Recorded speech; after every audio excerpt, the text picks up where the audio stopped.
तो हाल ही में एक ऐसी डिप्लोमेटिक नाकामी हुई है जिसने पूरी दुनिया की इकोनॉमी को एक बड़े संकट में डाल दिया है। चलिए समझते हैं कि आखिर ये पूरा मामला है क्या और कैसे एक बहुत ही अहम समुद्री रास्ते पर ग्लोबल पॉलिटिक्स ने एक नया मोड़ ले लिया है। पूरी कहानी की शुरुआत होती है इस एक नंबर से, जिसका असर सीधा हम सबकी जेब पर पड़ रहा है। कच्चे तेल की कीमतें बस आसमान छू रही हैं। और इसकी सबसे बड़ी वजह यह है कि मिडिल ईस्ट का एक बहुत ज़रूरी समुद्री रास्ता वो अब बंद हो गया है।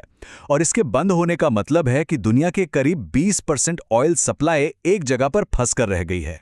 इस पूरे संकट को अगर समझना है तो हमें इस एक खास लोकेशन पर फोकस करना होगा, होर्मुज जलडमरू मध्य। इसे दुनिया की तेल की धमनी यानी ऑयल आर्टरी भी कहा जाता है। यहाँ सबसे गौर करने वाली बात यह है कि सिचुएशन कितनी तेजी से बिगड़ी। देखिए, 28 फरवरी को अमेरिका इजराइल ने ईरान पर हवाई हमले किए और उसी दिन ईरान ने जवाब में हॉर्मुज स्ट्रेट को बंद कर दिया।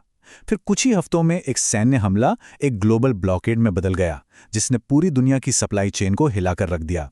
अच्छा, जब अमेरिका ने अपने नाटो सहयोगियों से मदद मांगी कि भाई इस रास्ते को खुलवाने में मदद करो, तो जर्मनी समेत कई देशों ने साफ साफ हाथ खड़े कर दिए।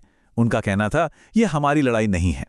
तो जब सैन्य और कूटनीतिक रास्ते सब एक एक करके बंद होने लगे तो दुनिया ने एक आखिरी उम्मीद के साथ संयुक्त राष्ट्र यानी यूएन का दरवाज़ा खटखटाया। इस मामले को सिक्योरिटी काउंसिल तक ले जाने की पहल की बहरीन ने, और खाड़ी के दूसरे देशों और जॉर्डन ने भी इसका साथ दिया। लेकिन असल मुश्किल ये थी कि प्रस्ताव पास हो जाए, इसके लिए उसे बार बार कमज़ोर करना पड़ा, खासतौर पर रूस और चीन को मनाने के लिए। प्रस्ताव के भाषा में जो बदलाव आया उसे देखिए। ओरिजिनल प्रस्ताव में लिखा था सभी आवश्यक साधन, जिसमें मिलिट्री एक्शन भी शामिल था। लेकिन जो फाइनल प्रस्ताव आया उसमें बस इतनी सी बात रह गई कि देश आपसी तालमेल बिठाएं और इसके लिए उन्हें प्रोत्साहित किया जाता है। मतलब सारी ताकत ही निकाल दी गई। तो चलिए अब देखते हैं कि वोटिंग वाले दिन असल में हुआ क्या और कैसे ये आखिरी डिप्लोमेटिक कोशिश भी नाकाम हो गई। तो सिक्योरिटी काउंसिल के 15 सदस्यों में से 11 देशों ने तो प्रस्ताव के पक्ष में वोट किया, लेकिन 2 परमानेंट मेंबर्स ने इसके खिलाफ वोट कर दिया और बस वहीं पर यह प्रस्ताव खत्म हो गया। तो ये वीटो पावर है क्या?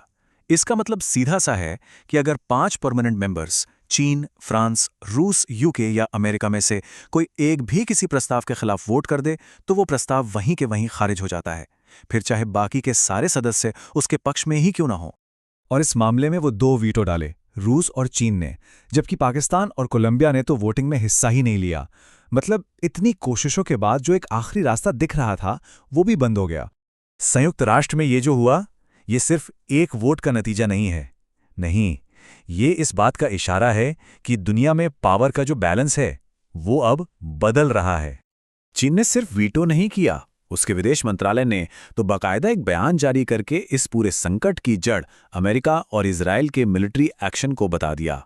असल में ये वीटो चीन की एक बड़ी स्ट्रैटेजी का हिस्सा है।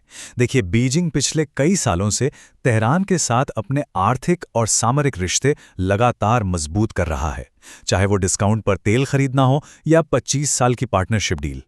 मार्सलस इन्वेस्टमेंट्स के सौरभ मुखर्जी जैसे कुछ एनालिस्ट तो इसे चीन के लिए एक जियोपॉलिटिकल कूप यानी एक तरह का तख्ता पलट जैसा बता रहे हैं। मतलब अगर चीन और ईरान मिलकर इस रास्ते पर अपना कंट्रोल जमा लेते हैं तो इस पूरे रीजन का पावर बैलेंस ही बदल जाएगा।